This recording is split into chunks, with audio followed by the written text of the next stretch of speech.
Las preguntas más comunes en torno a un curso de milagros. Capítulo 2. La naturaleza de la separación. Pregunta 23. ¿Qué ocurre cuando morimos y a dónde vamos? ¿Son importantes para los estudiantes de un curso de milagros las experiencias de cuasi muerte que informan muchas personas? La transición a la muerte se puede comparar con lo siguiente. 1. El cambiar de un sueño al dormir a otro. 2. El terminar de mirar una videocinta y comenzar otra. 3. El cambiar de canales de una estación de televisión a otra al concluir un programa, o aún antes de su conclusión, si así lo deseamos. Y 4. Abandonar una habitación y pasar a otra, como enseñó el sabio indio del siglo XIX, Ramana Krishna. Puesto que la conciencia es inherente a la mente dividida y no se encuentra en el cerebro o en el cuerpo, aunque se experimenta ahí, la muerte física no es sino una ilusión de un final, de un estado mental de uno, el cual se retiene en la muerte. A pesar de que este pensamiento de separación se ha proyectado sobre el cuerpo, él mismo permanece aún dentro de su fuente, la mente errada. Por lo tanto, uno no va a ninguna parte al morir. Volviendo a la analogía del cambio de canales de televisión, uno permanece físicamente en la silla, en la sala, aun cuando la atención ha pasado de la localización que se ve en un canal de televisión a la de otro canal. Es más importante darse cuenta de que lo que llamamos muerte no tiene como resultado un estado de iluminación o de paz. Si uno no concluye el desasirse del sistema de pensamiento del ego en su totalidad y de ese modo se libera de la mente errada, la iluminación o resurrección no se puede alcanzar. En realidad, Jesús nos advierte específicamente contra ese parecer escapista de la muerte. ¿Qué otras alternativas tienes ante ti sino la vida o la muerte, despertar o dormir, la guerra o la paz, tus sueños o tu realidad? Existe el riesgo de pensar que la muerte te puede brindar paz, porque el mundo equipara el cuerpo con el ser que Dios creó. No obstante, una cosa jamás puede ser su propio opuesto. Y la muerte es lo opuesto a la paz, porque es lo opuesto a la vida. Y la vida es paz. Despierta. El significado de resurrección para un curso de milagros. Y olvida todos los pensamientos de muerte. Y te darás cuenta de que ya gozas de la paz de Dios. Una reciente variación de esta creencia de que la muerte física ofrece libertad o liberación del cuerpo se encuentra en las experiencias de cuasi muerte de muchas personas, y a menudo surgen preguntas sobre estas experiencias durante nuestras clases o talleres. Los informes generalmente incluyen la experiencia de que la persona abandona su cuerpo y se dirige a través de un túnel oscuro hacia un círculo o ser de luz, a menudo identificado con Jesús. Esta presencia, toda amor y bondad, a veces repasa la vida con la persona y luego envía a la persona de regreso para que concluya sus lecciones, acepte ciertas responsabilidades o asuma una función importante. No corresponde a nadie juzgar estas experiencias de cuasi muerte y sería tonto negar los efectos muy positivos que tales experiencias han tenido para las personas. Sin embargo, uno puede comentar acerca de la teología de dichas experiencias y las conclusiones que se extraen de las mismas acerca del significado de la vida, la muerte y la llamada vida futura o vida después de la vida. El lector debe tener en cuenta que un curso de milagros afirma bien claramente que la mente no está en el cuerpo, aunque ciertamente puede parecer lo contrario. Por ejemplo, tomado del libro de ejercicios. La mente puede pensar que duerme, pero eso es todo. no puede cambiar su estado de vigilia. No puede hacer un cuerpo ni tampoco habitar en un cuerpo. Lo que es ajeno a la mente no existe porque no tiene una fuente. Lo que parece ser lo opuesto a la vida es meramente un sueño.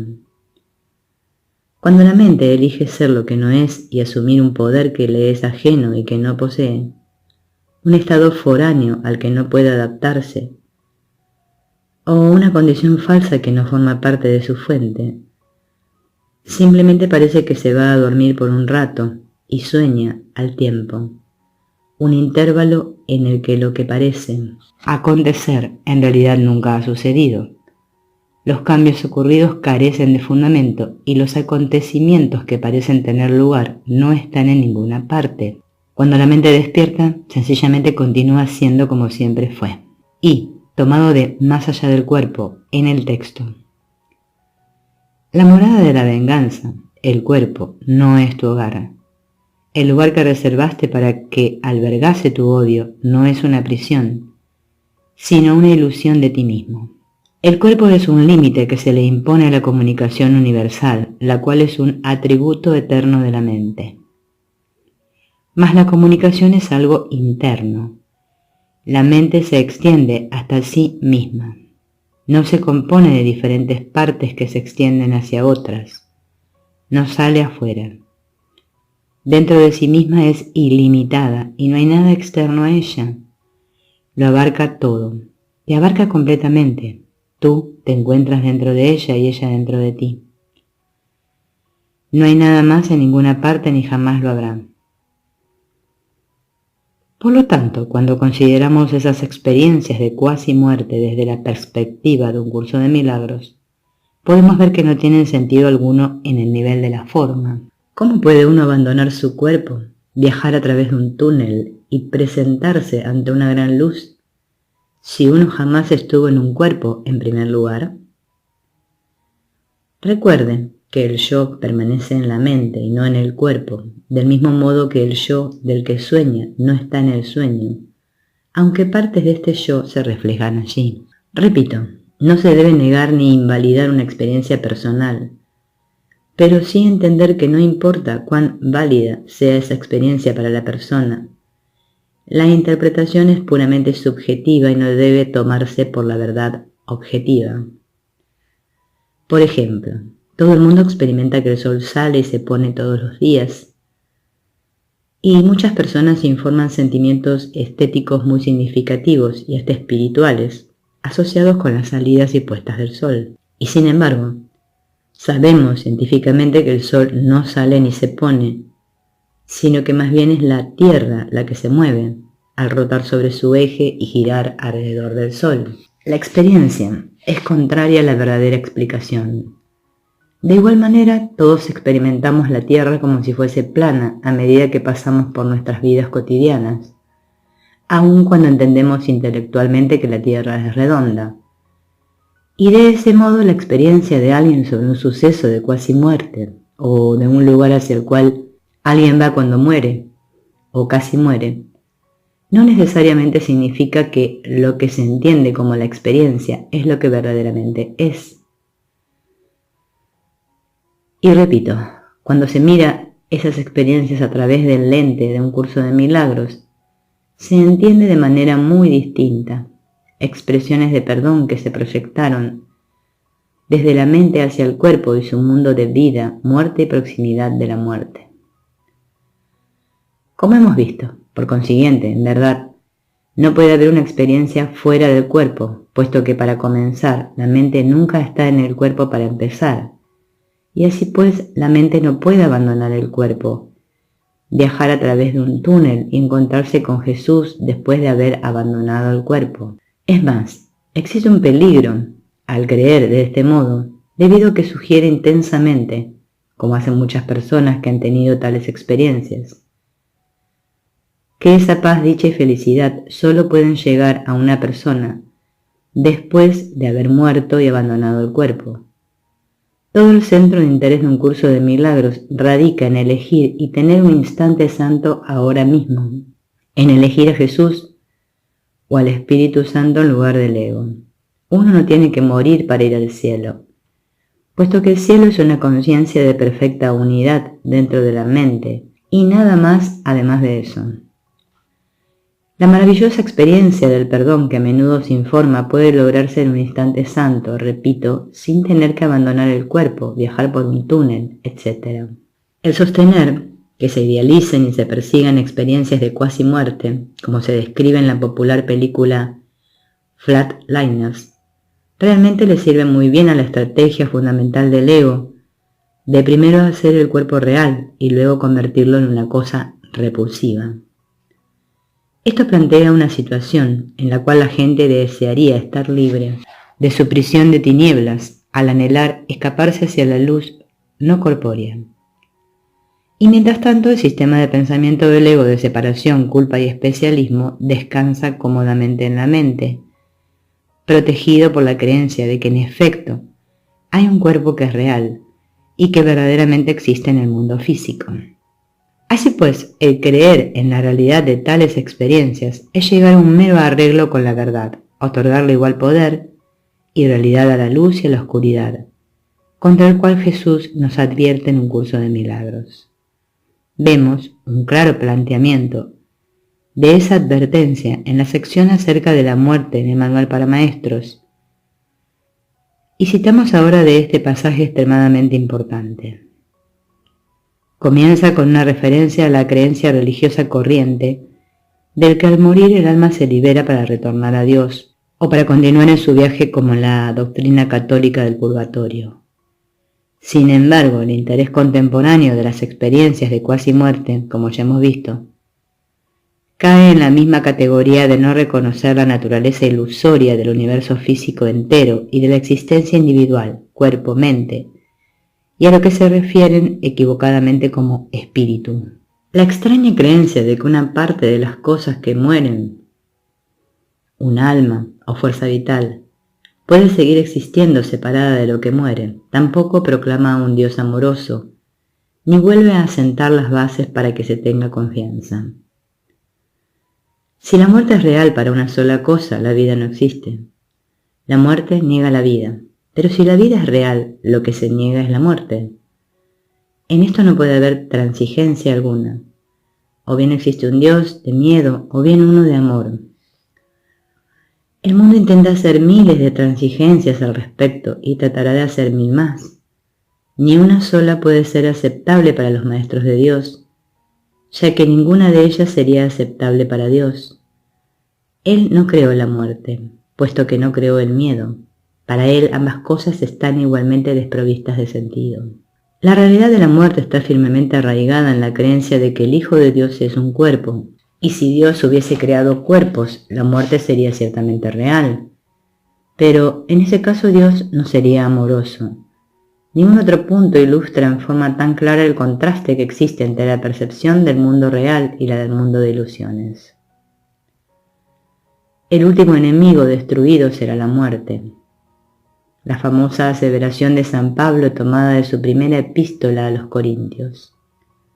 Por supuesto que sí, sin la idea de la muerte no habría mundo. Todos los sueños acabarán con este.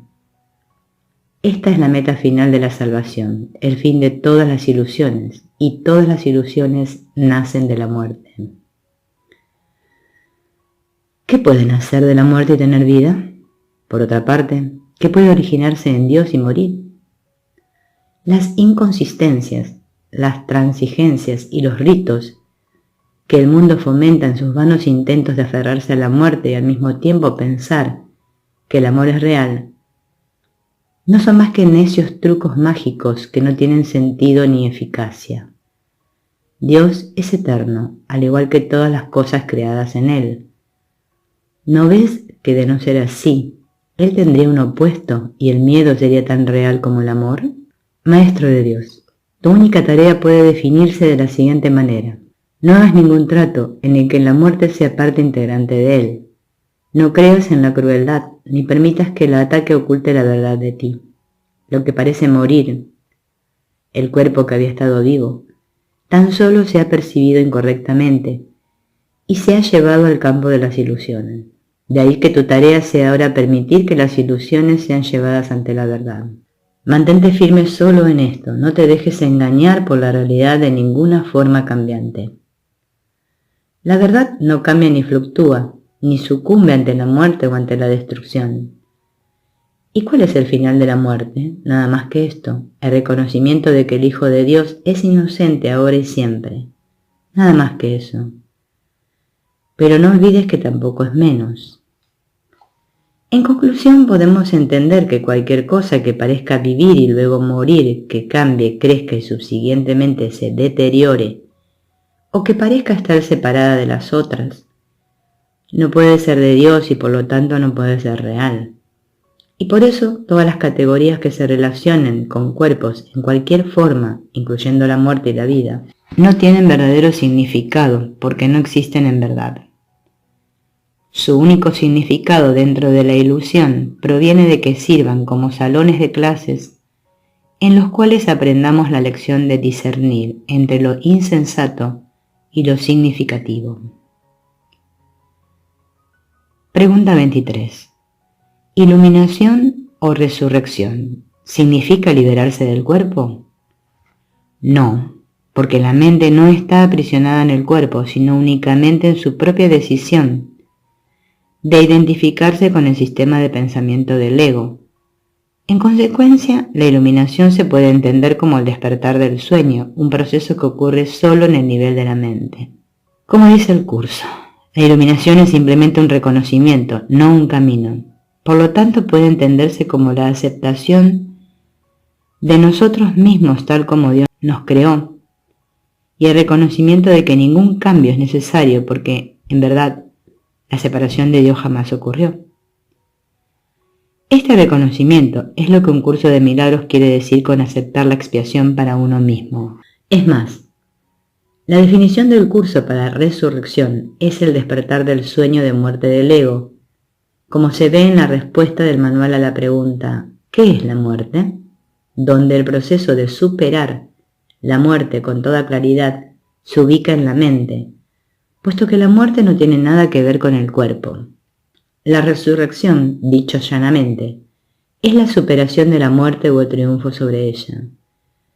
Es un redespertar o renacimiento, un cambio de parecer con respecto al significado del mundo. Es la aceptación de la interpretación del Espíritu Santo con respecto al propósito del mundo, la aceptación de la expiación en uno mismo. Es el fin de los sueños de aflicción y la jubilosa conciencia del sueño final del Espíritu Santo. La resurrección, al ser la afirmación de la vida, es la negación de la muerte. De esta manera, la forma de pensar del mundo se invierte por completo. Y tomado del mensaje de la crucifixión en el capítulo 6, donde Jesús habla de sí mismo y de su importancia como modelo para nosotros, leemos: Tu resurrección es tu redespertar. Yo soy el modelo del renacimiento. Pero el renacimiento en sí no es más que el despuntar en la mente de lo que ya se encuentra en ella. Dios mismo lo puso allí y por lo tanto es cierto para siempre. El énfasis que estos dos pasajes ubican en la mente ciertamente señalan a esta y no al cuerpo como la sede de la resurrección o del proceso del perdón. Es la mente dividida la fuente de todos los sueños y por lo tanto es únicamente allí donde se necesita la corrección y donde puede ser verdaderamente eficaz. Por consiguiente, uno puede estar iluminado y aún tener la apariencia de permanecer en el cuerpo, como lo hizo Jesús, por ejemplo, al estar plenamente consciente de que su realidad estaba fuera del sueño de cuerpos. Resurrección pues solo significa liberación de la creencia de que realmente existimos dentro de un cuerpo y de que somos un cuerpo. Es la culminación del proceso, repito nuevamente, que ocurre solo en el nivel de la mente, porque el sueño de separación del ego existe únicamente allí y en ningún otro lugar. Las ideas siempre permanecen dentro de su fuente, como Jesús enseña con frecuencia en el curso, y por lo tanto, la idea de un mundo y de un cuerpo separados jamás ha abandonado su fuente en la mente dividida.